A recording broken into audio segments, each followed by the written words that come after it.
बहुत से बच्चों को कन्फ्यूजन होती है कि लेंथ और ब्रेथ होते क्या है, कैसे हम इसे रिप्रेजेंट कर सकते हैं, कैसे हम ड्रॉ कर सकते हैं किसी फ्लैट सरफेस पे, साथ में कहाँ-कहाँ पाए जाते हैं। इन सारी दिक्कतों को आज वीडियो हम दूर करेंगे। तो चलिए वीडियो की शुरुआत करते हैं। तो सबसे पहले समझते हैं लेंथ और ब्रेथ कहाँ पाए जाते हैं।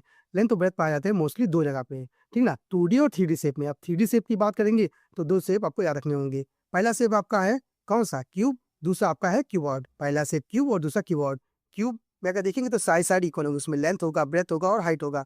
वहीं क्यूबॉइड की बात करेंगे तो क्यूबॉइड में आपके पास लेंथ, ब्रेथ और हाइट आएँगे, लेकिन तीनों साइड इक्वल नहीं होंगी। इतना क्लियर? जैसे आप देख सकते हैं ये कॉपी, इस कॉपी में आप नोटिस करेंगे कि लेंथ है, ब्रेथ है और साथ में ये आपकी हाइट है।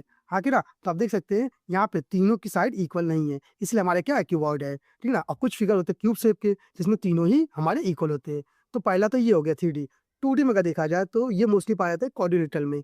अब ये क्वाड्रिलेटरल क्या भला है? क्वाड्रिलेटरल बोलते हैं एक ऐसा फिगर जिसमें 4 साइड होंगी, ठीक ना? 4 लाइन से बनी हुई 4 साइड होंगी और चारों इनक्लोज़ कर रही होंगी, एक-दूसरे को बाउंड कर रही होंगी और उससे जो बाउंडेड फिगर बनेगा, उसे बोलेंगे क्वाड्रिलेटरल बोलेंगे। इतना क्लियर? अब क्वाड्रिलेटरल में देखा जाए तो 5 फिगर होते हैं मोस्टली। कौन-कौन से फिगर होते हैं? पहला होता है रेक्टेंगल, आपने नाम सुना होगा, ठीक? दूसरा होता है आपका स्क्वायर, तीसरा होता है पैरेललोग्राम, चौथा होता है रोम्बस और पाँचवाँ होता है ट्रेपेज़ियम। ये 5 फिगर ही मोस्टली इसमें पाए जाते हैं, ठीक ना? अब अगर देखा जाए तो हमने देख लिया कि लेंथ और ब्रेथ पाए कहाँ जाते हैं। अगर हम बात करें इसमें लेंथ कौन है, ब्रेथ कौन है? जो हमारे फिगर है इनमें लेंथ कौन है, ब्रेथ कौन है? कैसे पता करें? तो सबसे पहले बात करते हैं लेंथ की। लेंथ क्या होता है? लेंथ एक हॉरिज़ॉन्टल लाइन होती है। लेंथ क्या होती है? हॉरिज़ॉन्टल लाइन होती है और ये लॉन्गर होती है। क्या देखिए हॉरिज़ॉन्टल होगा और ये क्या होगा? लॉन्गर होगा, ठीक ना? इसी वजह से इसे हम बोलेंगे क्या? लेंथ बोलेंगे। तो याद रखिए लेंथ क्या होता है? लॉन्गर साइड होती है, साथ में हॉरिज़ॉन्टल होती है और इसे रिप्रेज़ेंट करते हैं कैपिटल एल से। ये हमारे लेंथ होते हैं। जैसा कि आप इस फिगर में देखेंगे या इसे देखेंगे, इसमें आप नोटिस करेंगे ये आपका क्या है? लॉन्गर साइड है ना? इसके कंपेयर में तो ये आपका लेंथ होगा और ये हॉरिज़ॉन्टल है। आप ऐसे ही पकड़ेंगे, पकड़ सकते हैं, कोई दिक्कत नहीं है। तो ये वर्टिकली हो जाएगा, लेकिन है तो लॉन्गर साइड ना, तो जो भी लॉन्गर साइड होगी, वो आपका क्या बन जाएगा? वो बन जाएगा लेंथ और इसे रिप्रेज़ेंट करेंगे एल से। ये और ये दोनों ही हमारे क्या है? लेंथ है।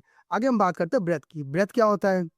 तो ब्रेथ होता है वर्टिकल लाइन या फिर परपेंडिकुलर लाइन बोल सकते हैं, जो कुछ ऐसा होगा, ठीक ना? ये जो लाइन होगी, याद रखिए ये जो लाइन होगी ना, ये शॉर्टर होती है लेंथ से। लेंथ से हमेशा क्या होगी? छोटी होगी, तो उसे हम बोलेंगे क्या? ब्रेथ बोल देंगे। तो ब्रेथ याद रखिएगा, ये हमेशा छोटा होता है किससे? लेंथ से। जैसे इस फिगर में आप नोटिस करेंगे कि ये आपका लेंथ था, इससे छोटी साइड ये आपकी ये है, तो ये आपकी क्या बन जाएगी? ब्रेथ बन जाएगी। लॉन्गर साइड लेंथ और शॉर्टर साइड क्या बन जाएगी आपकी? ब्रेथ बन जाएगी। अब इसे रिप्रेज़ेंट किससे करते हैं? इसे रिप्रेज़ेंट करते हैं बी से। इतना क्लियर? तो हमने लेंथ और ब्रेथ के बारे में जान लिया कि भाई लेंथ और ब्रेथ होते क्या है। क्या लेंथ और ब्रेथ इक्वल हो सकते हैं? हाँ, इक्वल हो सकते हैं। लेंथ और ब्रेथ इक्वल होंगे।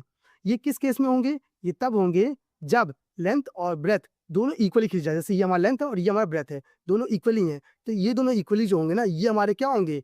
लेंथ और ब्रेथ इक्वल हो जाएँगे और इस केस में इसके फिगर कौन-कौन से होते हैं? इसके 2 ही फिगर होते हैं। पहला होता है रोम्बस और दूसरा होता है स्क्वायर। इन्हीं 2 केस में लेंथ और ब्रेथ क्या होंगे? इक्वल। अब तीसरा केस क्या? लेंथ और ब्रेथ इक्वल होने के साथ-साथ ब्रेथ क्या बड़ी हो सकती है? नहीं, ब्रेथ कभी बड़ी नहीं हो सकती। ब्रेथ हमेशा छोटी रहेगी, किससे? लेंथ से। लेंथ हमेशा बड़ी रहेगी। इतना क्लियर? तो हमने लेंथ और ब्रेथ के बारे में कुछ चीज़ें समझ लिया कि लेंथ और ब्रेथ क्या होते हैं, ठीक?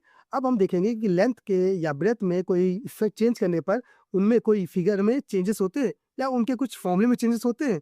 हाँ, इसको समझने से पहले हम समझते हैं कि इनके फ़ॉर्मूले कौन-कौन से हैं। तो सबसे पहले हम बात करते हैं रेक्टेंगल की। रेक्टेंगल में जो पैरामीटर का फॉर्मूला होगा, रेक्टेंगल क्या किसी फिगर में ले लीजिए, उसमें जो पैरामीटर का फॉर्मूला होगा वो सिंपल एक ही है, सम ऑफ ऑल साइड। जितनी भी साइड दी हैं, सारी साइड को जोड़ दीजिएगा। जैसे इस बुक में आप देखेंगे, इसका जो ये आगे वाला हिस्सा है, फ्लैट वाला, ठीक है? ये 2D शेप दिख रहा है। इस 2D शेप में आप नोटिस करेंगे, ये आपकी लेंथ है, ये ब्रेथ है, ये लेंथ है और ये ब्रेथ है। आगे अब इनकी चारों साइड को आप जोड़ दीजिए। 1 साइड, 2 साइड, 3 साइड, 4 साइड और जैसे जोड़ेंगे तो आपको बन जाएगा क्या? आपको मिल जाएगा क्या? पैरामीटर। इससे से आप पैरामीटर निकाल सकते हैं, 4 साइड को जोड़कर। इतना क्लियर? तो पैरामीटर तो सिंपल है सभी फिगर में कि भाई सम ऑफ ऑल साइड, क्लियर? अब बात करते हैं एरिया की। अगर एरिया की बात करेंगे तो एरिया में लेंथ इंटू ब्रेथ होता है। क्या होता है? Length into breadth. रेक्टेंगल में लेंथ इंटू ब्रेथ होता है। मतलब ये आपका ब्रेथ है और ये आपका लेंथ है। हाँ कि ना? इनको दोनों को मल्टीप्लाई कर दीजिए। अगर उस केस में अगर ये कुछ ऐसा होता है या आप कह सकते हैं कुछ ऐसा रहता है, हाँ कि ना? तो इसमें आपका लेंथ और ब्रेथ इक्वल हो गए ना, तो दोनों को फिर मल्टीप्लाई करेंगे, तो दोनों सेम-सेम है ना? तो अगर ये एस है, ये भी एस है, तो एस स्क्वायर या साइड स्क्वायर बोल सकते हैं, ठीक? वहीं आप बात करेंगे पैरेललोग्राम में। पैरेललोग्राम में क्या होता है? सिंपल फॉर्मूला है पैरेललोग्राम का। ये होता है ब्रेथ इंटू हाइट या लेंथ इंटू हाइट। क्या होता है फॉर्मूला? लेंथ इंटू हाइट होता है। ये फॉर्मूला होता है एरिया का। वहीं बात करेंगे रोम्बस की, तो रोम्बस में फॉर्मूला होता है 1/2 प्रोडक्ट ऑफ डायगोनल्स। अब डायगोनल्स क्या होते हैं? तो देखिए ये फिगर है, यहाँ से इस कॉर्नर से इस कॉर्नर तक की जो लेंथ होगी उसे डायगोनल बोलेंगे। तो एक डायगोनल और दो डायगोनल, दोनों डायगोनल का प्रोडक्ट, और उनको 2 से डिवाइड कर दीजिएगा तो बन जाएगा आपका क्या? फॉर्मूला किसका? एरिया। एरिया किसका? रोम्बस का। इतना क्लियर? उसके बाद हमारा आता है ट्रेपेजियम। ट्रेपेजियम की बात करेंगे तो ट्रेपेजियम का simple formula 1/2 sum of parallel side, जो भी दो पैरेलल साइड होगी उनका सम करना और मल्टीप्लाई हाइट से कर देना है, तो आपको निकल आएगा उसका एरिया।